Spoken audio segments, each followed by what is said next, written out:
इसमें देखें तो इसमें एक टर्म है systematic error and random error.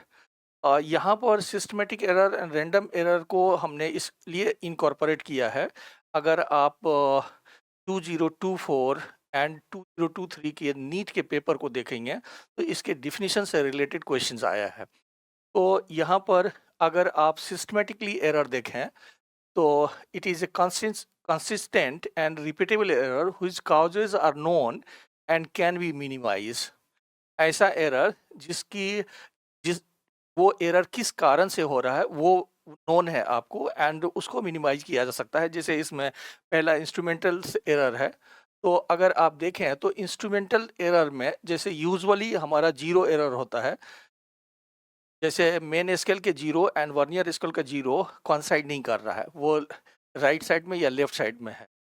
तो that instrumental error comes under systematic errors. तो आप इसको प्रॉपर कैलिब्रेट करके इस एरर को हटाया जा सकता है। तो जैसे इंस्ट्रूमेंटल्स एरर में आप जीरो एरर कह सकते हैं कि ये एरर हमारा इंस्ट्रूमेंटल्स एरर है। इन्वायरमेंटल एरर में अगर देखें तो आप जिस जगह ऑब्जर्वेशंस कर रहे हैं वहाँ पर टेम्परेचर, प्रेशर या ह्यूमिडिटी का इफेक्ट आ सकता है, तो उस इफेक्ट्स को हम इन्वायरमेंटल एरर करेंगे। एंड दूसरा ऑब्जर्वेशनल एरर है।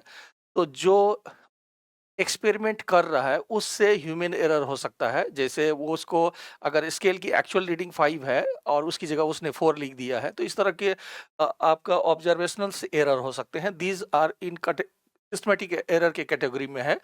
एंड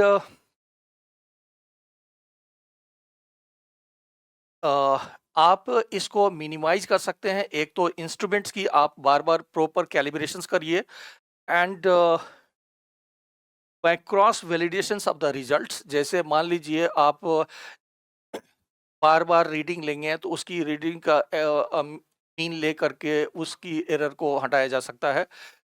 दूसरा अगर देखें तो that is the random errors. ये अनप्रेडिक्टेबल एरर होती है एंड ये इंस्ट्रूमेंट्स के सपोज करिए कि आपका टेम्परेचर है या वोल्टेज है या करंट है, तो उसकी अनप्रेडिक्टेबल फ्लक्चुएशंस के कारण ये रैंडम एरर्स आती है। एंड रैंडम एरर्स का पहले से कारण हमें नोन नहीं होता है। इसका मतलब रैंडम एरर्स को कंप्लीटली रिमूव करना असंभव है, क्योंकि आप जब ऑब्जर्वेशंस करते हैं तो ड्यूरिंग ऑब्जर्वेशंस आपको अनप्रेडिक्टेबल रिजल्ट्स मिलते हैं, दैट इज रैंडम एरर्स। लेकिन random errors can be minimised bye repeating the observations a large number of times. तो आप लार्ज नंबर ऑफ टाइम्स को ऑब्जर्वेशंस की रीडिंग लेकर के उसकी एवरेज लेकर के रैंडम एरर्स को कम कर सकते हैं।